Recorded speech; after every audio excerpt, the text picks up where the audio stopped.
नाज़रीन आदाब, मुंसिफ टीवी में आपका खैर मकदम है। जय महाराष्ट्र के साथ मैं हूं आपका मेज़बान इमरान अली बेग। शुरुआत करते हैं सुर्खियों के साथ। जालना के वडी गोदरी रोड पर बस और ट्रक के दरमियान खौफनाक टक्कर, 6 लोगों की मौत, 12 जख्मी। जख्मियों में 6 की हालत नाजुक।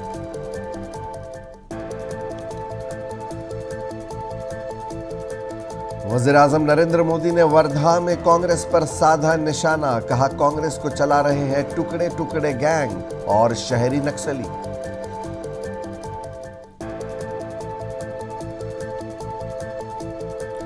अब महाराष्ट्र में तीसरा महाज भी तैयार, महाविकास अघाड़ी को हो सकता है नुकसान।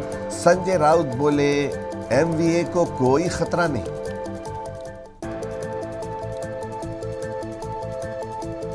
और औरंगाबाद में हिंदू बरादरी ने पैगंबर इस्लाम की यौम विलादत पर जुलूस में शरीक मुसलमानों में तकसीम की मिठाइयाँ, पेश की फिरका वाराना यकजहती की उम्दा मिसाल। सबसे पहले खबर जालना से है। जालना जिले के वडी गोदरी रोड पर बस और एक आयशा ट्रक के दरमियान खौफनाक टक्कर हुई। इस हादसे में 6 लोगों की मौत हो गई है और दीगर 12 अफराद जख्मी हैं, जिनमें से 6 की हालत तशवीशनाक बताई जा रही है। ये हादसा ओवरटेकिंग के दौरान पेश आया। बस में कुल 24 मुसाफिर सवार थे। बस महाराष्ट्र स्टेट रोड ट्रांसपोर्ट की बताई जा रही है। मामूली जख्मी शख्स को प्राइमरी हेल्थ सेंटर अंबड़ में दाखिल कराया गया है और कुछ जख्मियों को इलाज के लिए जालना के जिला अस्पताल में दाखिल किया गया।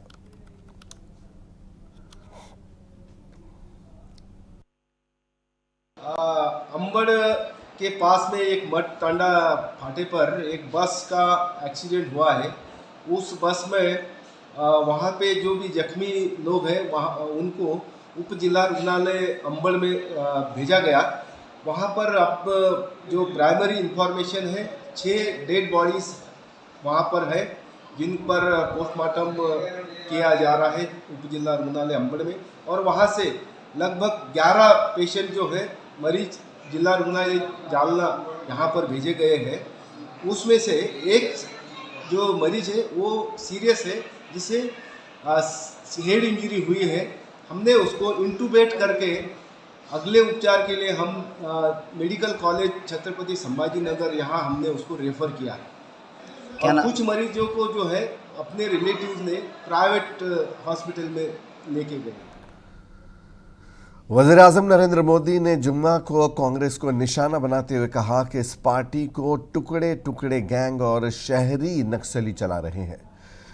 पीएम विश्वकर्मा योजना के 1 साल मुकम्मल होने पर महाराष्ट्र के वर्धा में एक जलसे आम से खिताब कर रहे थे। पीएम मोदी ने कहा कि आज जिस कांग्रेस को देखते हैं ये वो पार्टी नहीं जिसके साथ महात्मा गांधी जैसी अजीम शख्सियत वाबस्ता थी। इस मौके पर उन्होंने विश्वकर्मा योजना की हुसूलियाबियों को गिनवाया। मुझे खुशी है कि 1 साल के भीतर विश्वकर्मा भाई बहनों को 1400 करोड़ रुपए का लोन दिया गया है। यानी विश्वकर्मा योजना हर पहलू का ध्यान रख रही है। तभी तो ये इतनी सफल है, तभी तो ये लोकप्रिय हो रही है। और अभी मैं हमारे चेतन राम मांझी जी प्रदर्शनी का वर्णन कर रहे थे। मैं प्रदर्शनी देखने गया था। मैं देख रहा था कितना अद्भुत काम परंपरागत रूप से हमारे यहाँ लोग करते हैं। और जब उनको नए आधुनिक टेक्नोलॉजी टूल मिलते हैं, ट्रेनिंग मिलते हैं, उनको अपना कारोबार बढ़ाने के लिए सीड मनी मिलता है, तो कितना बड़ा कमाल करते हैं वो अभी मैं देख के आया हूँ। और यहाँ जो भी आप आए हैं ना, मेरा आपसे भी आग्रह है कि आप ये प्रदर्शनी जरूर देखें। आपको इतना गर्व होगा कि कितनी बड़ी क्रांति आई है। साथियों, हमारे पारंपरिक कौशल में सबसे ज्यादा भागीदारी एससी, एसटी और ओबीसी समाज के लोगों की रही है। अगर पिछली सरकारों ने विश्वकर्मा बंधुओं की चिंता की होती तो इस समाज की कितनी बड़ी सेवा होती। लेकिन कांग्रेस और उसके दोस्तों ने एससी, एसटी, ओबीसी को जानबूझ करके आगे नहीं बढ़ने दिया। उधर महाराष्ट्र कांग्रेस के सदर नाना पटोले ने एक प्रेस कॉन्फ्रेंस की और नरेंद्र मोदी हुकूमत पर जमकर तनकीद की। उनका कहना था कि इंतखाबात के आते ही हर बार मुल्क के वज़ीर आज़म और रियासती व मरकज़ी हुकूमतें कई किस्म के वादे करती हैं। इस बार भी लोकसभा इंतखाबात से कबल उन्होंने अमरावती में टेक्सटाइल पार्क कायम करने का ऐलान किया था, लेकिन हमने देखा कि अब तक वहाँ एक ईंट भी नहीं लगाई गई है। इंतखाबात के वक्त महज भूमि पूजन की जाती है, लेकिन बाद में कुछ नहीं होता।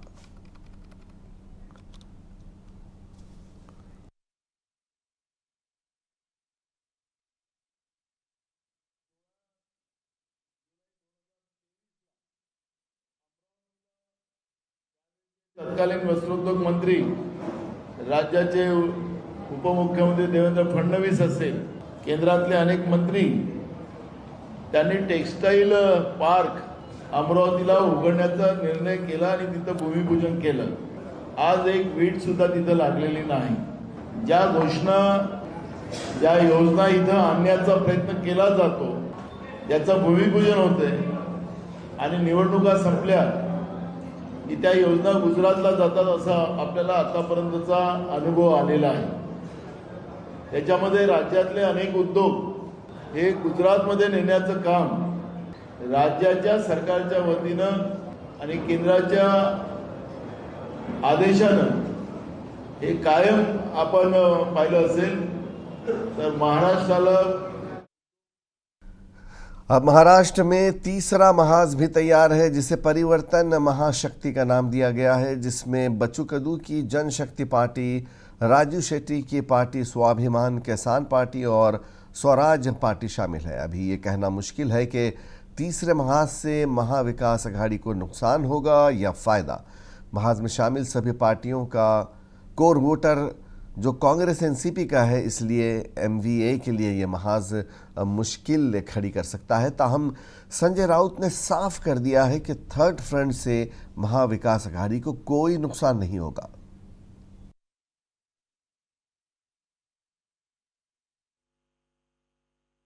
तीसरी आघाड़ी है, परिवर्तन महाशक्ति है। हम सब मिलकर एक नई विचारधारा के साथ, और जहां भाजपा ने किसानों का और कांग्रेस ने नुकसान किया, ये ऐसी महाशक्ति रहेंगी जो किसानों को शक्ति प्रदान करेंगी, मजदूरों को शक्ति प्रदान करेंगी, और यही शक्ति इस महाराष्ट्र का परिवर्तन भी करेगी। बिल्कुल, कोई सभी जात धर्म को लेकर अल्पसंख्यकों को भी उतना ही साथ न्याय होगा जितनी उनकी संख्या है, उससे ज्यादा महाशक्ति में सबका स्वागत है। ऐसे प्रयोग होते रहेंगे। जिनके पास सत्ता है वो लोग के दूसरे फ्रंट इनडायरेक्ट बनाते हैं। तो हमारे जैसे जो मजबूत महाविकास आघाड़ी है उनके वोट खाने के लिए एक third front, fourth front, second front वो बना लेते हैं। इसलिए जो थर्ड फ्रंट के लोग आते हैं उनको वोट कटिंग मशीन।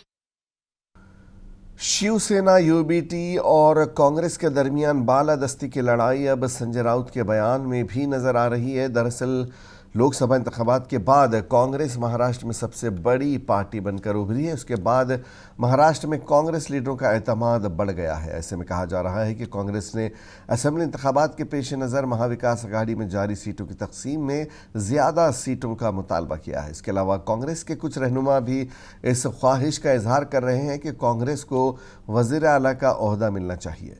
कहा जा रहा है कि इन तमाम वाक़यात को देखते हुए कांग्रेस का एतमाद बढ़ गया है। इस पर मीडिया के नुमाइंदों ने शिवसेना के ठाकरे धड़े के राज्यसभा मेंबर पार्लियामेंट संजय राउत से सवाल किया। संजय राउत ने कहा कि न सिर्फ कांग्रेस बल्कि पूरी महाविकास अघाड़ी का एतमाद बढ़ गया है। महाविकास अघाड़ी में 3 बड़ी पार्टियां हैं, हम मिलकर इलेक्शन लड़ेंगे।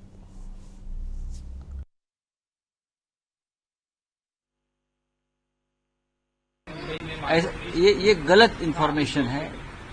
आज भी महाविकास आघाड़ी की सीट शेयरिंग के बारे में बैठक है और मैं आपको बार बार कहता हूं, जो मीडिया में खबरें चल रही है कि मुंबई के बारे में 5 सीटें के बारे में 6 सीट, ऐसा कोई नहीं है। हर सीट पर हम चर्चा करते हैं और जो सीट जो पार्टी जीतेगी उनके साथ वो सीट जाती है। कोई सीट पर मतभेद नहीं। अगर कोई एक दो सीट पर होता है तो हम वापस बैठेंगे। जो हमारे हाईकमांड है 3 पार्टी के वो एक साथ बैठेंगे, लेकिन कोई मसला नहीं है, प्रॉब्लम नहीं। रियासत के वज़ीर आला एकनाथ शिंदे को पूरे महाराष्ट्र से कोई नहीं रोक सका। वज़ीर आला का प्रोग्राम शोलापुर में बड़े धूमधाम से मुनक़िद किया जाएगा। शिंदे ग्रुप के जिला सदर अमोल शिंदे ने ये जानकारी दी। महाराष्ट्र के सीएम एकनाथ जी शिंदे साहब ये शोलापुर के दौरे पर 25 तारीख को आ रहे हैं। महाराष्ट्र में उन्होंने जो योजना लाई है, मुख्यमंत्री लाड़की बहन योजना, जिसके दौरान वो महीना 1500 रुपए महिलाओं को देते हैं, उस योजना के लिए वो शोलापुर में आ रहे हैं। कुछ संगठन के लोग खुद बड़ा समझते हैं और मराठा नेता समझ के उन्होंने एकनाथ शिंदे को चैलेंज दिया है कि वो उधर आके दिखाए, हम उनकी सभा नहीं होने देंगे। मैं उनको बोल देता हूँ, आदरणीय एकनाथ शिंदे साहब, उनको महाराष्ट्र में कोई नहीं रोक पाया।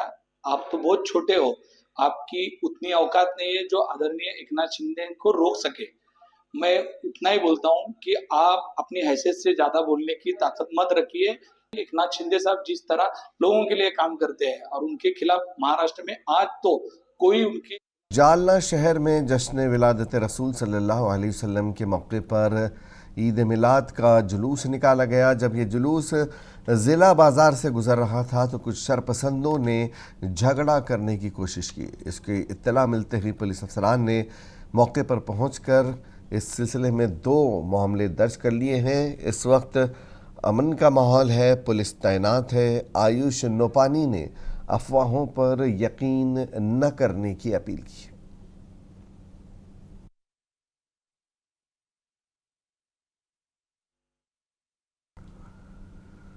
फिरका परस्त ताकतें चाहे जितनी भी कोशिशें कर ले, लेकिन मुल्क में गंगा जमनी तहजीब की मौजूदगी कहीं ना कहीं नज़र आ ही जाती है। ऐसी ही एक मिसाल औरंगाबाद में देखने को मिली। यहाँ जुलूस मोहम्मदी में हिंदू भाइयों ने मिठाइयाँ तकसीम की। देखिए औरंगाबाद से अब्दुल हादी की ये खास रिपोर्ट। मुल्क में मुसलमानों ने साबित कर दिया और मिसाल पेश की कि इस्लाम अमन पसंद और भाईचारे का मजहब है। फिरका परस्त ताकतों के बहकावे में आकर चंद साल कबल औरंगाबाद के राजा बाजार और शाहगंज में हिंदुओं और मुसलमानों के दरमियान तशद्दुद हुआ था, लेकिन इस साल इसके बिल्कुल बरक्स हुआ है। इस साल मुसलमानों ने ईद मिलादुन्नबी के मौके पर 3 दिन बाद जुलूस निकाला ताकि गणेश विसर्जन के दौरान माहौल पुरअमन रहे और कहीं किसी किस्म के टकराव की नौबत न आए। जबकि खैर सगाली के इस जज्बे को देखते हुए हिंदू भाइयों ने भी एक कदम आगे बढ़ाया और जुलूस मोहम्मदी में शरीक लोगों में मिठाइयाँ तकसीम की। इस मौके पर पुलिस कमिश्नर और दीगर मजहबी रहनुमा मौजूद थे और इस मौके पर इंसानियत का पैगाम दिया गया। जब जुलूस मोहम्मदी शहर के राजा बाजार से गुजरता है तो वहाँ राजू पिंपल और उनके ख़ानदान और कुछ दोस्तों की जानिब से जुलूस मोहम्मदी में शरीक लोगों में मिठाइयाँ तकसीम की जाती हैं। ये अमल गुज़िश्ता 15 सालों से जारी है। उनका कहना है कि पूरे मुल्क में हिंदुओं और मुसलमानों के दरमियान इत्तेहाद होना चाहिए, जिससे हमारा मुल्क तरक्की करेगा। नौजवान नस्ल को अपने मुस्तकबिल पर तवज्जो देनी चाहिए। सियासतदान हिंदू और मुसलमानों को सियासत के हाथों लड़ाते हैं। 14 साल हो गए इसको। सब में पहले तो मैं मुबारकबाद देता हूँ ये जुलूस के लिए, सब जनता के मुबारकबाद मेरे तरफ से। मुझे ये 14 साल हो गए, ये 15वां साल था मेरा। और इसका उद्देश्य ये है कि शहर में अमन शांति रहे, पूरे हिंदुस्तान में सब लोग मिलजुल के रहे। अभी जो माहौल बन रहा है गंदा माहौल, तो वो खत्म होना और पुलिस वालों का इसमें इतना सहकार्य रहता, जिन्होंने हर चीज के लिए हमको 15 साल पहले जिन्होंने पुलिस वालों ने बोले थे कि अपन भी स्वागत करेंगे, रशीद मामू जैसा करते, इसमें से भाईचारे का संदेश जाएगा। तो 15 साल पहले से मैंने ये चालू किया है कि जिसकी वजह से देश में अमन शांति रहे और जो आने वाली पीढ़ी है उनको भी ये संदेश जाए कि नहीं, सब अपन एक है और एक रहेंगे तो अपना देश आगे बढ़ेगा। इस मर्तबा औरंगाबाद में दोनों फिरकों ने भाईचारे का पैगाम दिया। औरंगाबाद के पुलिस कमिश्नर प्रवीण पवार ने जुलूस में शामिल होकर सबका शुक्रिया अदा किया। पुलिस कमिश्नर प्रवीण पवार ने कहा कि औरंगाबाद में हिंदू मुस्लिम भाईचारा नजर आ रहा है और भाईचारे की ऐसी ही मिसाल दूसरे शहरों में भी कायम की जानी चाहिए। देखिए, छत्रपति संभाजीनगर शहर में ईद मिलाद का जो प्रोसेशन था तो 16 तारीख को तय हुआ था, लेकिन डॉक्टर मुर्तजा और जो सेलिब्रेशन कमेटी है उनके साथ हमने मीटिंग की थी और उन्होंने हमारी बात रखते हुए ये सेलिब्रेशन आज 19 तारीख को रखा है। इसलिए हम लोग प्रशासन, पुलिस प्रशासन की तरफ कमेटी का और डॉक्टर मुर्तजा साहब का हम लोग बहुत बहुत शुक्रिया अदा करते हैं। यहाँ पे जैसे ही हमारे यहाँ का जो ये जुलूस शुरू हुआ है, यहाँ पे शिवनेरी प्रतिष्ठान के श्री राजू पिंपड़े, उनके भाई और उनके सभी मंडल के लोगों ने यहाँ पे हर साल लगभग 25 ईयर से ये लोग यहाँ पे सभी ये प्रोसेशन में जो शरीक लोग हैं उनका स्वीट दे के यहाँ पे वो स्वागत करते हैं। गुज़िश्ता 3 दहाइयों से जुलूस मोहम्मदी निकालने वाले कोऑर्डिनेटर डॉक्टर मुर्तज़ा का कहना है कि पुलिस कमिश्नर प्रवीण पवार की मदद से इतना बड़ा जुलूस मोहम्मदी निकालने की इजाज़त मिली। उन्होंने ये भी कहा कि इस तरह के जुलूसों से हिंदू मुस्लिम भाईचारे को फ़रोग़ मिलता है और एक दूसरे के दरमियान हाइल मजहब की दीवार गिर जाती है। इंतज़ामिया कमेटी शहर औरंगाबाद की जानिब से मैं बहुत बहुत शुक्रिया अदा करता हूँ और मशकूर ममनून हूँ कि राजा बाजार में पिंपड़े और पूरे हमारा ग्रुप पिंपड़े साहब और उनका ग्रुप पिछले 25 साल से यहाँ मिठाइयों का डिस्ट्रीब्यूशन करते हैं और ईद मिलादुन नबी जुलूस का यहाँ इस्तेमाल किया जाता है।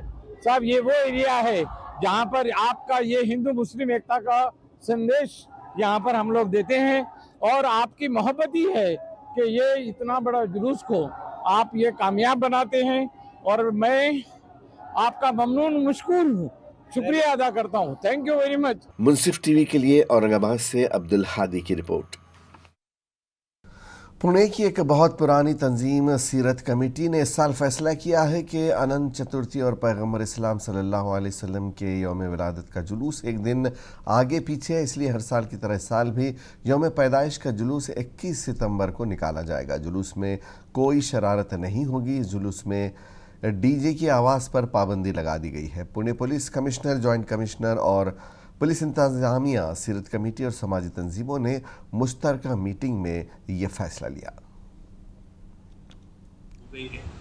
मैं सबसे पहले ईद मिलादुन्नबी सल्लल्लाहु अलैहि वसल्लम की मुबारकबाद पूरे भारतवासियों को पेश करता हूँ और ये सब जितने भी उलमा हैं इन सब की जानिब से जितने भी लोग देख रहे हैं सोशल मीडिया पर, उन सबको मुबारकबाद पेश करता हूँ कि मोहम्मद सल्लल्लाहु अलैहि वसल्लम की आमद, आपका इस दुनिया में आना अमन और सलामती ही है।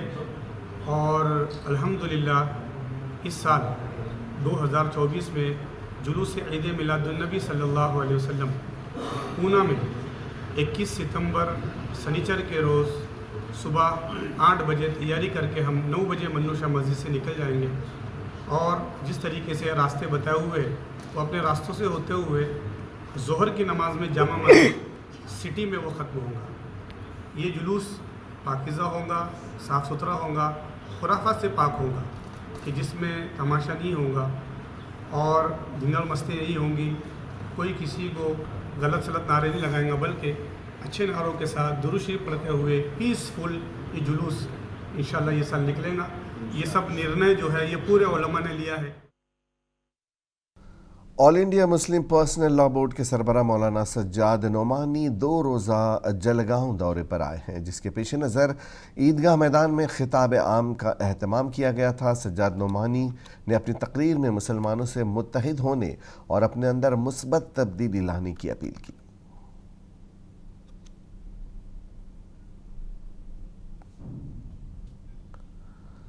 समाजवादी पार्टी की ख्वातीन ने सदर शान हिंद निहाल अहमद की क़यादत में मालेगांव कॉरपोरेशन के गेट पर एहतजाजी मुजाहरा करते हुए मुतालबा किया कि मालेगांव शहर के लोगों को एक दिन नागा से पानी दिया जाएगा और साफ़ पानी दिया जाए। ज़िले के तमाम डैम भर जाने के बाद भी कॉरपोरेशन वक्त पर पानी फराहम नहीं कर रहा है। कमिश्नर की जानिब से यकीन दहानी के बाद ही ख्वातीन ने एहतजाज ख़त्म किया।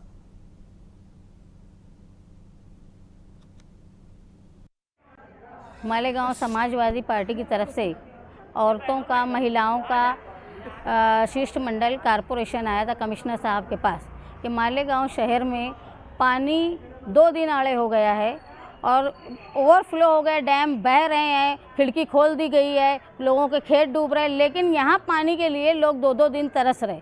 इसके बाद मालेगांव शहर में प्रॉब्लम ये है कि किसी जगह का, चाहे वो गुरुवार वार्ड हो, चाहे वो नयापुरा कच्चा हो, इस्लामपुरा कच्चा हो, टाइमिंग का मसला है। नल के लिए सुबह 7 बजे नल आने वाला जो है वो शाम में 7 बजे तक नहीं आता। औरतें परेशान रहती, कहीं भी अपने दूसरे काम के लिए जा नहीं पाती। पूरे 60-70% मालेगांव शहर में नल जहाँ है वहाँ पर ये शिकायत है कि गंदा पानी आता है। इसके लिए कोई नियोजन नहीं है और 67% लोग जो हैं वो मजदूर हैं। इसके बावजूद भी सुविधा के नाम पे हमको यहाँ ज़ीरो मिल रहा है। इतनी कोताही हो रही है कि कोई भी लीडर, जो एमएलए हैं वो भी और जो माजी एमएलए हैं वो भी, उन्होंने कभी पानी की टाइमिंग के लिए, पानी घर पट्टी जो है, नल पट्टी जो है वो हर साल 5% बढ़ रही है और हमको पानी। अब शोलापुर शहर के रेलवे स्टेशन पर QR कोड सिस्टम शुरू होने की वजह से लोगों का वक्त बच रहा है और टिकटों के लिए लंबा इंतज़ार नहीं करना पड़ रहा है। और तवील टिकटों का हर बार यहाँ तवील इंतज़ार करना पड़ता है टिकटों के लिए, जिसकी वजह से अब रेलवे स्टेशन पर चोरी की वारदात में भी कमी आएगी। ये शोलापुर PRS में QR कोड की सुविधा उपलब्ध होने के कारण प्रवासियों को कैशलेस सुविधा उपलब्ध हो गई है। उनको कैश लेके जाने की जरूरत नहीं है। टिकट लेते समय वो विदाउट कैश के बुकिंग कर सकते हैं। QR कोड का फायदा ऐसा है कि टिकट बुकिंग करते समय उसका जो भी पर्टिकुलर है वो QR कोड के ऊपर भी आ जाता है और आपको सब पढ़ के आपका टिकट भी करेक्ट है क्या वो भी आपको मालूम पड़ता है। उसके वजह से वो फायदा लोगों को ज्यादा है और कुछ भी रहा तो इमीडिएट उसके ऊपर आपको बुकिंग कर सकते हैं। और क्रेडिट कार्ड वगैरह जो है, क्रेडिट कार्ड से। और आखिर में एक नजर सुर्खियों पर।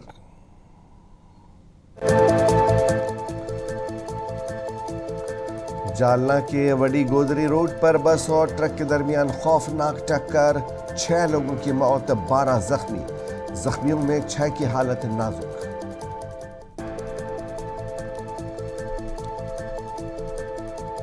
वज़ीर-ए-आज़म नरेंद्र मोदी ने वर्धा में कांग्रेस पर साधा निशाना, कहा कांग्रेस को चला रहे हैं टुकड़े टुकड़े गैंग और शहरी नक्सली।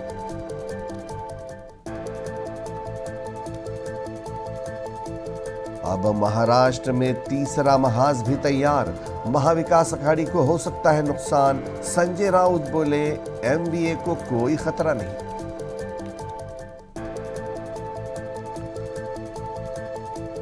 और औरंगाबाद में हिंदू बिरादरी ने पैगंबर इस्लाम के यौम विलादत पर जुलूस में शरीक मुसलमानों में तकसीम की मिठाइयाँ, पेश की फिरका वाराना यकजहती की उम्दा मिसाल। जय महाराष्ट्र में आज बस इतना ही, इजाजत दीजिए, आदाब।